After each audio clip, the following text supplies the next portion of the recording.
Shopping ఏమో గాని మా వాడైతే మాకు చుక్కలు చూపెట్టాడు.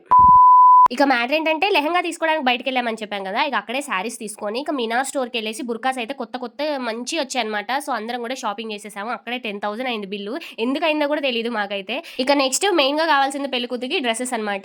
నార్మల్‌గా ఏసుకోవడానికైనా టాప్స్ మంచియి తీసుకుందాం అనేసి తనైతే షాపింగ్ చేసేస్తుందనమాట.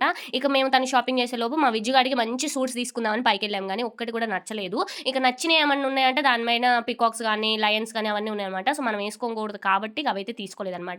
ఇక పెళ్లి కూతురు ఓన్లీ తన షాపింగ్ ఒక్కతే అయ్యేలోపు సాయంత్రం 4 అయింది. అప్పటి వరకు మేమెవ్వరం షాపింగ్ చేయలేదు. ఆ డే అంతా కూడా అలాగే టైం వేస్ట్ అయిపోయింది. అసలు ఎట్లయిందో కూడా తెలీదు. ఇక అంతలోపే ఆకలైతుందనేసి ఇక మీల్స్ తినడానికైతే వెళ్ళామనమాట. ఇదే బెస్ట్ అని చెప్తున్నాను నేనైతే. షాపింగ్‌కెళ్ళిన వాళ్ళందరం 18 మెంబర్స్ మొత్తం మీల్స్ తిన్నామనమాట. చాలా బాగుంది టేస్ట్ అయితే. ఇక మా వాడి సంగతికొచ్చేసరికి మీ అందరికీ తెలిసిందే మా వాడి గురించి. ఉయ్యాల లేనిదే నిద్రపోడు, పడుకుంటేనే గాని పాలు తాగడు. ఇక అట్లుంటది మా వాడితో. ఇక మా హస్బెండ్ అయితే మేమందరం తినేలోపు ఉయ్యాల ఊపుకుంటూ ఉన్నాడనమాట. పాపం అనిపించింది మా వాడిని